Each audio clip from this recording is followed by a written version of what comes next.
Hello friends, welcome back to my channel real crime story. आज मैं फिर लौटी हूँ एक नई कहानी के साथ। आज की कहानी है कर्नाटका के बेंगलोर शहर की।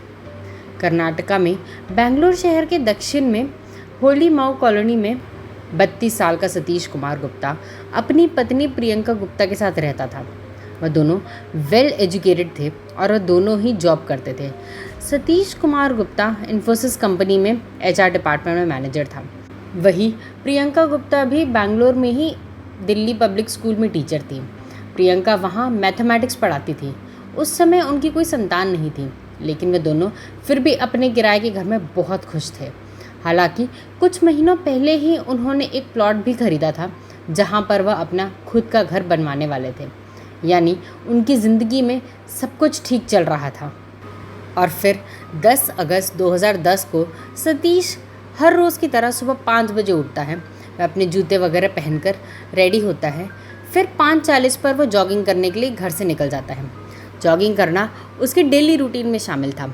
उसकी पत्नी प्रियंका उसके साथ इसलिए नहीं जा पाती थी क्योंकि उसको सुबह 7:30 बजे स्कूल जाना होता था, इसलिए वह घर पर ही योगा करती थी। और जब 10 अगस्त को सतीश जॉगिंग करने के लिए घर से निकला था तो प्रियंका भी उस समय घर में ही योगा कर रही थी। यानी हर दिन की तरह उस दिन भी सब कुछ ठीक चल रहा था। लेकिन जब करीब 6:40 पर सतीश जॉगिंग करके अपने घर आया तो वह थोड़ा परेशान था, क्योंकि उसकी पत्नी ने फ़ोन करके उसे बताया था कि घर के बाहर 2 रद्दी वाले खड़े हैं और वो लोग रद्दी मांग रहे हैं। सतीश को ये बात सुनकर थोड़ा अजीब लगा था, क्योंकि सुबह सुबह कौन रद्दी वाले आते हैं। अभी तो 7 भी नहीं बजे थे और ना ही दुकानें खुली थी। फिर इतनी सुबह को रद्दी वाले कहाँ से आ गए थे। इसलिए सतीश ने फ़ोन पर अपनी पत्नी से कहा कि तुम अभी दरवाज़ा मत खोलना, मैं घर पर आ रहा हूँ। और फिर 6:40 पर सतीश जॉगिंग करके घर वापस आता है और डोरबेल बजाता है, लेकिन प्रियंका ने दरवाज़ा नहीं खोला। सतीश दरवाजे को एक बार फिर से ज़ोर से खटखटाता है, लेकिन दरवाज़ा अभी भी नहीं खुला। इसके बाद सतीश ने अपनी पत्नी प्रियंका को फ़ोन लगाया। प्रियंका ने फ़ोन भी नहीं उठाया तो सतीश की चिंता और भी ज़्यादा बढ़ गई। इसके बाद वह दरवाजे को धक्का मारकर तोड़ने की कोशिश करता है। उसे लगा कि दरवाज़ा अंदर से लॉक है और इसका मतलब था कि प्रियंका अंदर ही है। वह दरवाज़ा क्यों नहीं खोल रही थी। हालांकि उस डोर का लॉक अंदर और बाहर यानी दोनों साइड से खुलता था। और फिर सतीश को याद आया कि इस दरवाजे की दूसरी चाबी उसने अपने ऑफिस के ड्रॉअर में रखी हुई है। क्योंकि वह दोनों पति पत्नी जॉब करते थे तो इसलिए उनका ज़्यादातर समय बाहर ही गुजरता था, और इसलिए वो दोनों घर की एक एक चाबी अपने पास रखते थे ताकि उन दोनों में से कोई भी किसी भी समय घर के अंदर आ जा सके। सतीश का इन्फोसिस कंपनी वाला ऑफिस घर से ज़्यादा दूर नहीं था। सतीश तुरंत जॉगिंग के कपड़ों में ही ऑफिस के लिए निकल गया। वहाँ से वह घर की दूसरी चाबी लेकर आया। इसके बाद सतीश घर का लॉक खोलकर घर के अंदर जाता है, लेकिन घर के अंदर का दृश्य देखकर उसके होश खराब हो गए। उसने देखा कि सामने लिविंग रूम में चेयर पर प्रियंका बैठी हुई है। उसके दोनों हाथ चेयर के हैंडल्स पर बंधे हुए थे और उसके गले पर कट का निशान था, जिसकी वजह से प्रियंका खून से लथपथ बैठी थी। ये सब देखकर सतीश की हालत ख़राब हो गई। इसके बाद उसने पुलिस को फ़ोन किया। इस घटना के बारे में पता चलते ही नज़दीकी पुलिस स्टेशन के इंस्पेक्टर अपनी टीम के साथ तुरंत घटनास्थल पर पहुंचे। खून से रंगी प्रियंका को देखकर उनकी भी हालत ख़राब हो गई, क्योंकि इस घर में सतीश और प्रियंका ही रहते थे। उनके अलावा वहाँ पर कोई भी नहीं था। सतीश बहुत दुखी था। वह दहाड़े मार मार कर रो रहा था। पुलिस ने उसको संभाला और उसके माता पिता के घर पर फ़ोन किया। सतीश के माता पिता सुदामा नगर में रहते थे, जो उनके घर से केवल 10 किलोमीटर की दूरी पर ही था। कुछ ही मिनटों के बाद वह लोग भी सतीश के घर आ गए। सतीश के पिता प्रियंका के घर वालों को फ़ोन लगाते हैं और इस दुखद घटना के बारे में बताते हैं। प्रियंका के माता पिता उत्तर प्रदेश के लखनऊ में रहते थे। प्रियंका की मौत की खबर सुनते ही प्रियंका के घर पर भी मातम छा गया, क्योंकि एक दिन पहले ही तो प्रियंका ने अपने घर पर बात की थी और तब तो बिल्कुल सब कुछ ठीक था। लेकिन अचानक यह सब कुछ कैसे हो गया था। इसके बाद प्रियंका के घर वाले भी लखनऊ से बेंगलोर के लिए निकल जाते हैं। इधर पुलिस ने प्रियंका के शव को पोस्टमार्टम के लिए हॉस्पिटल भिजवा दिया। साथ ही अज्ञात लोगों के खिलाफ कत्ल का केस दर्ज करते हुए पुलिस ने जांच शुरू कर दी, क्योंकि उस घर में वह दोनों पति पत्नी यानी सतीश और प्रियंका ही रहते थे, जिनमें से प्रियंका का तो कत्ल हो चुका था और सतीश का रो रो कर बुरा हाल था। हालांकि पुलिस ने सतीश से थोड़ी पूछताछ करने की कोशिश की, लेकिन उस समय सतीश ऐसी स्थिति में नहीं था कि वह पुलिस को कुछ बता सके। लेकिन फिर भी वह जैसे तैसे करके बताता है कि वह सुबह जॉगिंग करने के लिए घर से निकला था। इसके बाद उसकी पत्नी प्रियंका ने उसे फ़ोन किया था। प्रियंका ने उसे 2 रद्दी वालों के बारे में बताया। क्योंकि घर में ऐसी कोई रद्दी नहीं थी तो प्रियंका ने उनको मना कर दिया था। इसके बाद वह ये सारी बातें प्रियंका ने फ़ोन करके अपने पति सतीश को बताई थी। इधर सतीश को भी इतनी सुबह रद्दी वालों का घर पर आना कुछ अजीब लगा था, जिसकी वजह से वह तुरंत ही घर लौट आया। उसने देखा कि घर का दरवाज़ा अंदर से बंद है। सतीश ने पुलिस को बताया कि घर की एक चाबी उसके ऑफिस में ही रखी हुई थी, इसलिए सतीश वहां से चाबी लेकर आया था। रद्दी वाली बात के बारे में पता चलते ही पुलिस ने सतीश के घर की तलाशी शुरू कर दी। सतीश भी उनके साथ ही था। उसने पुलिस को बताया कि उसकी अलमारी में करीब 2 लाख रुपए रखे हुए हैं। उसका कहना था कि वह अपनी पत्नी को एक कार गिफ्ट करने वाला था, जिससे वह अपनी पत्नी को हर रोज़ उसके स्कूल में ड्रॉप कर सके। लेकिन जब सतीश ने अलमारी चेक की तो सारे पैसे गायब थे। इतना ही नहीं, अलमारी में रखे उनकी शादी के गहने भी गायब थे और इससे लग रहा था कि शायद ये लूटपाट का मामला है, क्योंकि घर से पैसे और गहने दोनों गायब थे। शाम तक प्रियंका के घर वाले भी बेंगलोर पहुंच गए थे। इसके बाद अगले दिन यानी 11 अगस्त को प्रियंका के शव का पोस्टमार्टम किया गया। पोस्टमार्टम के बाद शव परिजनों को सौंप दिया गया। सतीश का रो रो कर बुरा हाल था और फिर भी उसने ही अपनी पत्नी को मुखाग्नि दी। इधर पुलिस भी लोगों से पूछताछ कर रही थी, क्योंकि वहाँ पर काफ़ी रिश्तेदार भी आ चुके थे, इसलिए उनसे भी पूछताछ की गई। सतीश के घर के आसपास कोई सीसीटीवी कैमरा भी नहीं लगा था। जिस घर में वो लोग किराए पर रहते थे वह 3 मंजिला मकान था और वह दोनों पति पत्नी दूसरे फ्लोर पर रहते थे। पहले और तीसरे फ्लोर पर रहने वाले लोगों ने बताया कि उन्होंने उस दिन सुबह के समय बिल्डिंग में ना तो किसी रद्दी वाले की कोई आवाज़ सुनी और ना ही किसी तरह की कोई आहट सुनी।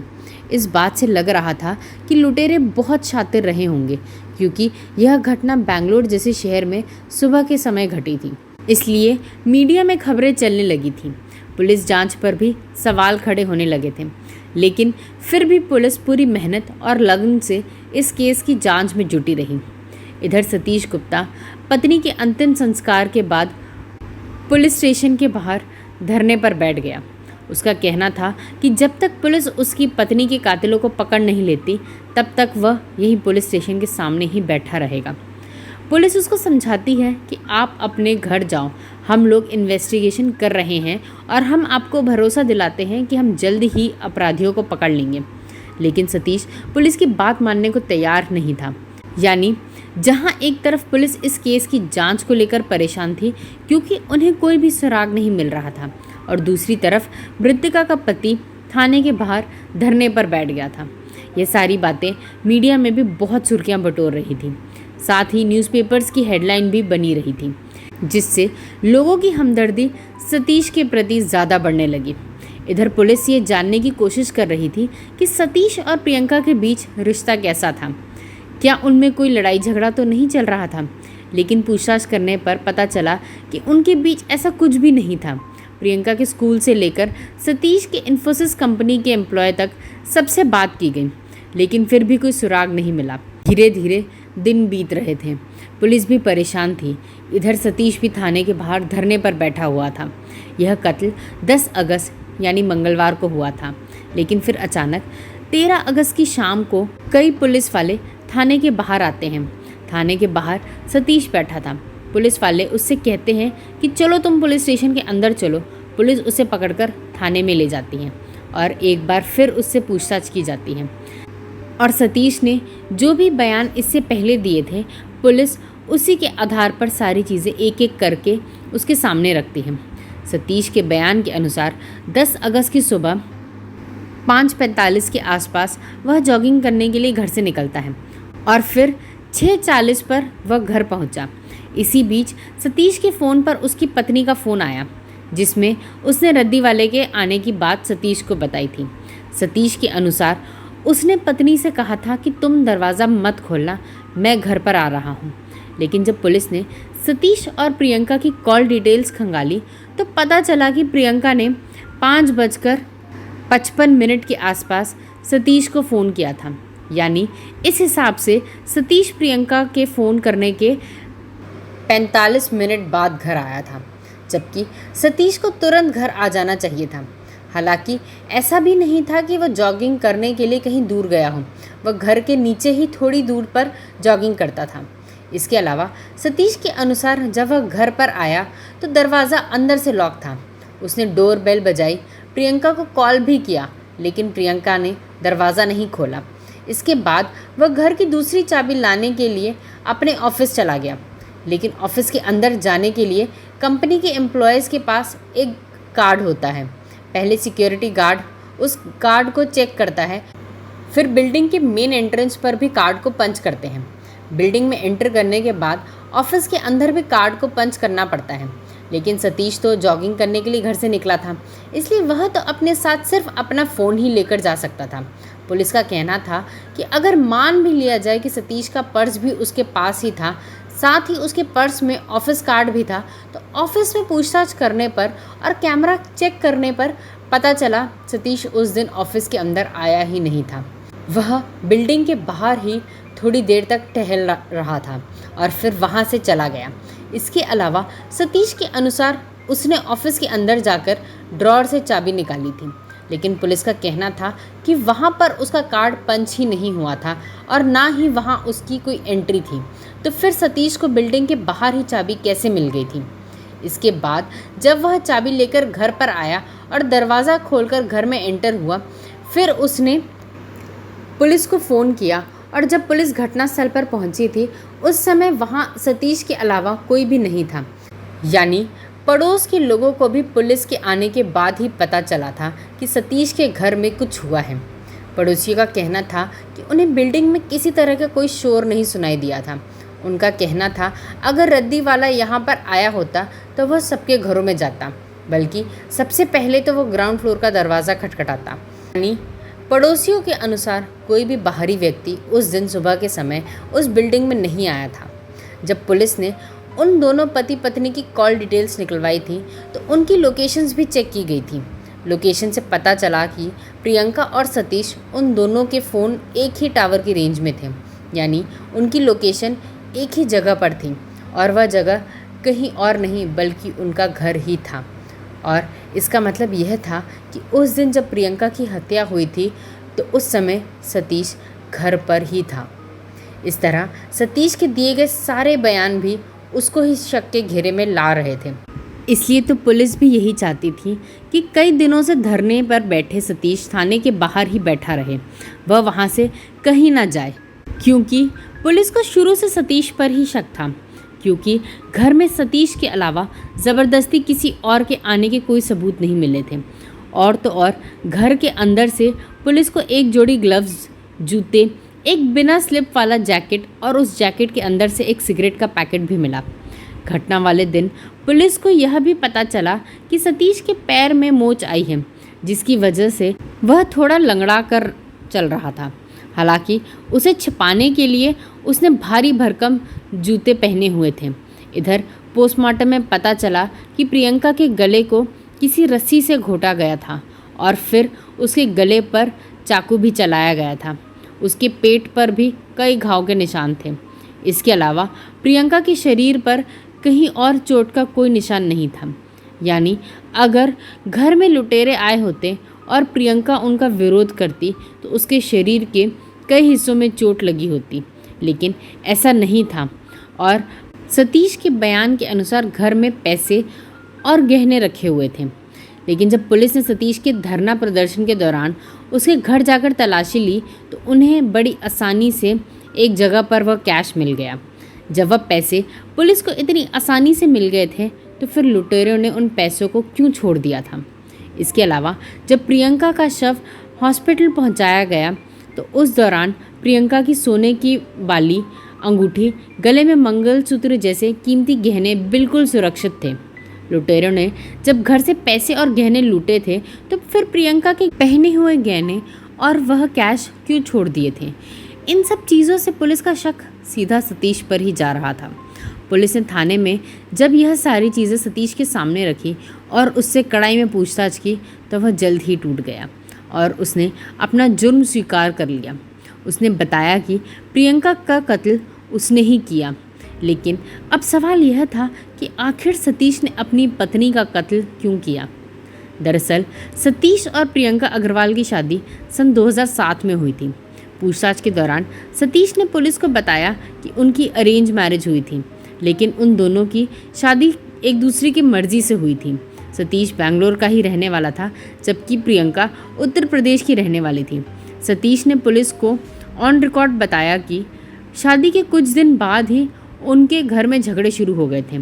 सतीश ने बताया कि शादी के बाद प्रियंका सतीश को उसके माता पिता से दूर कर रही थी। कुछ रिपोर्टर्स के अनुसार सतीश अपने गले में एक लॉकेट पहना करता था जिसमें उसके माता पिता की तस्वीर थी, और जब प्रियंका ने यह लॉकेट देखा तो उसने सतीश को कहा कि अब तुम अपने माता पिता की तस्वीर को निकाल दो और मेरी तस्वीर वाला लॉकेट को पहनो। इसके अलावा प्रियंका घर में केवल अपने काम से काम रखती थी, यानी उसे किसी से कोई मतलब नहीं होता था। और फिर शादी के 2 साल बाद प्रियंका ने अपने पति से कहना शुरू कर दिया था कि अब मुझे इस घर में तुम्हारे माता पिता के साथ नहीं रहना है। प्रियंका ने उससे कहा कि हम दोनों कहीं और जाकर रहते हैं, लेकिन सतीश ऐसा बिल्कुल भी नहीं चाहता था। इसके बाद उसने अपने माता पिता से बात भी की। उन्होंने सतीश से कहा कि जैसा बहू चाहती है तुम वैसा ही करो, और इस तरह ना चाहते हुए मजबूरन सतीश को अपना घर छोड़कर अपने माता पिता से दूर किराए के घर में रहना पड़ा। कभी कभी सतीश अपने माता पिता से मिलने सुदामा नगर भी जाता था। कुछ दिनों के बाद प्रियंका ने उसे अपने माता पिता के पास जाने से भी मना कर दिया। इस दौरान सतीश के पिता को बिजनेस में कुछ नुकसान हो जाता है। बिजनेस को फिर से चलाने के लिए उन्हें कुछ पैसों की ज़रूरत थी, लेकिन प्रियंका ने सतीश को उन्हें पैसे देने से भी मना कर दिया। इधर ये सारी बातें सतीश को अंदर ही अंदर खाई जा रही थी और उसके अंदर प्रियंका के प्रति नफरत पैदा होती जा रही थी, क्योंकि प्रियंका खुद तो हर रोज़ अपने माता पिता से बात करती थी, लेकिन सतीश को अपने माता पिता से बात नहीं करने देती थी। इन सब चीज़ों के चलते ही साल 2010 में अप्रैल महीने के आसपास प्रियंका और सतीश ने अपना खुद का घर बनाने के लिए एक ज़मीन खरीदी, और जब उस ज़मीन का भूमि पूजन का कार्यक्रम हुआ तो वह लोग बेहद खुश थे। उस कार्यक्रम में प्रियंका के परिवार वाले, दोस्त, रिश्तेदार सभी लोग आए हुए थे, लेकिन जब सतीश के माता पिता वहां आए तो प्रियंका ने उन्हें ज़मीन की बाउंड्री पर ही रोक दिया और उनसे कहा कि यह मेरे पति की और मेरी ज़मीन है, आप लोगों का इसमें कोई हिस्सा नहीं है, आप यहाँ से चले जाइए। इसके बाद सतीश के माता पिता वहाँ से चले गए। इस दौरान सतीश पूजा के कामों में बिजी था, इसलिए उन्हें इन सब बातों का पता नहीं चला। लेकिन पूजा संपन्न होने के बाद उसके जानने वाले लोगों ने जब उसे यह बात बताई तो सतीश को बहुत दुख हुआ, और फिर सतीश ने उसी दिन फैसला कर लिया था कि अब वह प्रियंका को नहीं छोड़ेगा। इसके बाद सतीश ने उसी दिन से ही प्रियंका को रास्ते से हटाने की प्लानिंग शुरू कर दी। उसने 3 महीनों तक प्लानिंग की। प्लानिंग के अनुसार वह प्रियंका के साथ प्यार से रहने लगा था, उसके अच्छे से ध्यान रखता था, उसकी देखभाल करता था। यानी पहले जो अपने माता पिता की बेइज्जती की वजह से हर समय गुस्सा रहता था, अब वह उन सब बातों को भूल चुका था, जिससे उसे यह लग रहा था कि अब सतीश और प्रियंका ने एक नए सिरे से ज़िंदगी शुरू कर ली है। दोनों को लगता था कि जब से उन्होंने घर के लिए नई ज़मीन खरीदी है, उन दोनों का प्यार भी बढ़ गया है। इसी बीच प्रियंका की अचानक तबीयत खराब हो जाती है, जिसकी वजह से प्रियंका को उसकी माँ इलाज कराने के लिए केरला ले गई, जहाँ आयुर्वेदिक उपचार से प्रियंका का इलाज शुरू किया गया, जिसकी वजह से 1-1.5 महीने तक प्रियंका केरला में ही रहती है। इधर सतीश भी प्रियंका को डेली फ़ोन करता था। साथ ही 2-3 बार सतीश प्रियंका से मिलने केरला भी गया। सतीश ने पुलिस को बताया कि यह सब इसलिए कर रहा था ताकि जब वह प्रियंका का कत्ल करे तो किसी को भी सतीश पर शक ना हो। खैर, इलाज के बाद जब प्रियंका घर आई तो अगस्त के शुरुआती हफ्ते में सतीश उसके लिए गिफ्ट लेकर आया। सतीश ने अपनी पत्नी से कहा कि मैं तुम्हारे लिए एक गिफ्ट लेकर आया हूँ। इसके बाद उसने प्रियंका की आंखों पर पट्टी बांधी और उसे लिविंग रूम में लेकर के आया। उसने प्रियंका को सोफे की चेयर पर बिठा दिया। इसके बाद उसने अपनी पत्नी की आंखों से पट्टी हटाई। सतीश ने सामने की दीवार पर खुद की और प्रियंका की एक बड़ी सी तस्वीर लगाई थी। यह देखकर प्रियंका बहुत खुश हुई। इस तरह सतीश अपनी पत्नी को गिफ्ट देने लगा। 10 अगस्त तक उसने 2 बार प्रियंका को ऐसे ही गिफ्ट दिए। इसके बाद 10 अगस्त 2010 की सुबह को सतीश उठता है और वह प्रियंका को भी जगाता है, क्योंकि आज के दिन भी सतीश गिफ्ट लेकर आया था, जिसके लिए प्रियंका भी बहुत एक्साइटेड थी। इसके बाद सतीश ने फिर से उसकी आंखों पर पट्टी बांधी और उसे ले जाकर सोफे की कुर्सी पर बैठा दिया। सतीश ने प्रियंका से कहा कि आज का गिफ्ट तो तुमको अपने हाथों से पहनाऊंगा, लेकिन तुम उसे टच मत करना। प्रियंका ने कहा कि ठीक है। सतीश ने उससे कहा, मुझे तुम पर भरोसा नहीं, क्योंकि अगर तुमने उसे टच किया तो फिर गिफ्ट देने का मतलब नहीं रहेगा। इस पर प्रियंका ने कहा, फिर एक काम करो, तुम मेरे हाथों को बांध दो। सतीश तो चाहता ही यही था। सतीश ने पहले से ही सारा इंतज़ाम कर रखा था। उसने नायलॉन की रस्सी से प्रियंका के दोनों हाथ कुर्सी के हैंडल्स पर बांध दिए। इसके बाद सतीश प्रियंका के गले में कुछ पहनाता है। फिर प्रियंका ने उससे कहा, मैं समझ गई हूँ, तुम मेरे लिए कोई हार लेकर आए हो। लेकिन हकीकत में वह हार नहीं, बल्कि नायलॉन की रस्सी का फंदा था। इसके बाद सतीश ने फंदा पहनाकर उसे ज़ोर से कस दिया। हाथ पैर बंधे होने के कारण प्रियंका उसका विरोध भी नहीं कर पाई और कुछ ही देर में उसने दम तोड़ दिया। यह सारा कांड सतीश ने ग्लव्स पहनकर किया था, ताकि कहीं पर भी उसके फिंगरप्रिंट्स के निशान न मिल सके। प्रियंका का गला घोटने के बाद भी सतीश को लग रहा था कि शायद प्रियंका बेहोश है और वह मरी नहीं है। इसलिए सतीश ने प्रियंका का गला भी रेत दिया। इसके बाद उसने सारे सबूतों को मिटा दिया। फिर उसने अपनी पत्नी के फ़ोन से खुद के ही फ़ोन पर फ़ोन किया। इसके बाद वह अपना और अपनी पत्नी का फ़ोन लेकर जॉगिंग करने के लिए घर से बाहर निकल गया। वहाँ पर वह अपने एक दोस्त के साथ जॉगिंग करता रहा, ताकि पूछताछ के दौरान उसका दोस्त भी गवाही दे सके कि घटना के समय सतीश उसके साथ था। इसके बाद 6:40 पर सतीश अपने घर आता है। दरवाज़ा तो उसने पहले ही बाहर से लॉक कर दिया था। इसके बाद सतीश अपने पिता के पुश्तैनी घर गया, जो कि सतीश के घर से करीब 5 किलोमीटर दूर था। वह पैदल ही वहां पहुंचा। फिर वह अपने पिता की कार लेकर इन्फोसिस ऑफिस गया। वहां पर सतीश बिल्डिंग के बाहर थोड़ी देर रुकता है। इसके बाद उसने अपने पिता की कार पुराने घर पर छोड़ दी और फिर वापस अपने घर आ गया। प्लान के अनुसार सतीश ने घटना के एक दिन पहले यानी शाम को ही ऑफिस से चाबी निकाल ली थी। यह तो सतीश की वह कहानी थी जो सतीश ने पुलिस को बताई थी। लेकिन अब सवाल यह था कि क्या प्रियंका सच में ऐसी ही थी, क्योंकि अपना पक्ष रखने के लिए अब वह उस दुनिया में नहीं थी।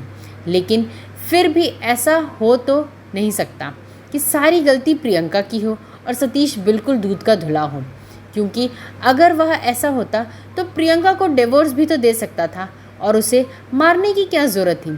खैर, इस बारे में जब प्रियंका के घर वालों से बात की गई तो प्रियंका के घर वालों का कहना था कि शादी के 2 महीने के बाद ही सतीश और उसके घर वाले प्रियंका को परेशान करने लगे थे।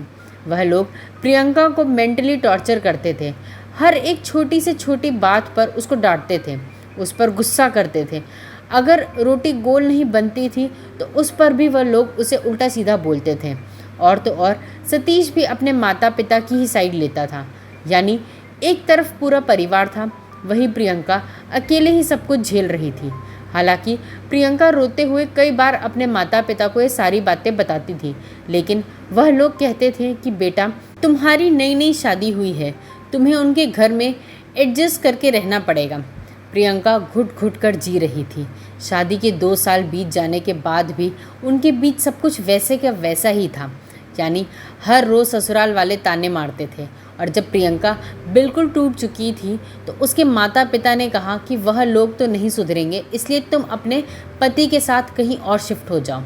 इसके बाद जैसे तैसे प्रियंका सतीश को मनाती है और उससे कहती है कि अब हम कहीं और जा कर के रहेंगे। फिर जनवरी 2010 के आसपास वह दोनों एक अलग कॉलोनी में जाकर के रहने लगते हैं। वहाँ पर उन दोनों की ज़िंदगी आराम से कट रही थी, लेकिन सास ससुर की हरकतों से प्रियंका का दिल टूट चुका था। अब उनके लिए प्रियंका को ज़रा भी हमदर्दी नहीं थी। प्रियंका अब यह भी नहीं चाहती थी कि अब उनसे कोई रिश्ता रखा जाए। कुछ रिपोर्टर्स के अनुसार सतीश को शक था कि प्रियंका का उत्तर प्रदेश में कोई दोस्त है जिसके साथ उसकी काफ़ी नज़दीकियाँ हैं। वहीं सतीश भी किसी और से शादी करना चाहता था। सतीश ने अपनी पत्नी के प्रति प्यार जताने के लिए कार खरीदने का भी नाटक किया था, क्योंकि सतीश ने प्रियंका को कत्ल करने से एक दिन पहले ही कार के लिए जुटाए सारे पैसे और गहने अपने घर से उठाकर अपने माता पिता के घर में छुपा दिए थे। प्रियंका के घर वालों का कहना था कि इस साजिश में सतीश के साथ उसका पूरा परिवार शामिल है, लेकिन सतीश के माता पिता का कहना था कि उन्हें नहीं पता वह गहने और पैसे सतीश ने उनके घर पर कब रखे थे, जबकि सतीश की मां हर समय अपने घर में ही रहती थी। पुलिस को सतीश के खिलाफ तो कई ठोस सबूत मिल चुके थे, लेकिन उसके माता पिता के खिलाफ कोई भी सबूत नहीं मिला था, जिसकी वजह से पुलिस ने केवल सतीश के खिलाफ ही चार्जशीट फाइल की। इसके बाद यह केस कोर्ट में चलता रहा और फिर घटना के 7 साल बाद यानी 28 जुलाई 2017 को सतीश गुप्ता को अपनी पत्नी प्रियंका अग्रवाल को कत्ल करने और सबूतों के साथ छेड़छाड़ करने के जुर्म में उम्र कैद की सज़ा और जुर्माने भी लगाया गया। इसके बाद यह केस हाई कोर्ट में पहुंचा, लेकिन हाई कोर्ट ने भी सतीश की सज़ा को बरकरार रखा। सज़ा के बाद जैसे हर एक कैदी को जेल में अलग अलग काम दिए जाते हैं, वैसे ही सतीश को भी कैदियों को पढ़ाने का काम मिल गया था। यानी जो भी कैदी पढ़ना चाहते थे सतीश उनको पढ़ाता था। सतीश के पढ़ाने की वजह से कई कैदियों को डिग्रियां भी मिली और फिर इसी चीज़ को आधार बनाकर सतीश ने एक बार फिर से कोर्ट में अर्जी लगाई कि उसकी सज़ा को कम किया जाए, लेकिन कोर्ट ने यह कहकर उसे खारिज कर दिया कि तुम्हारे इस अपराध की कोई माफ़ी नहीं है। हालांकि उसके ऊपर लगे जुर्माने को माफ़ कर दिया गया, लेकिन सतीश अभी भी जेल में है और वहाँ पर वह कैदियों को पढ़ाता है। दोस्तों, आपको हमारी कहानी कैसी लगी कमेंट बॉक्स में ज़रूर बताएं और हमारी कहानी को लाइक और शेयर करना ना भूलें।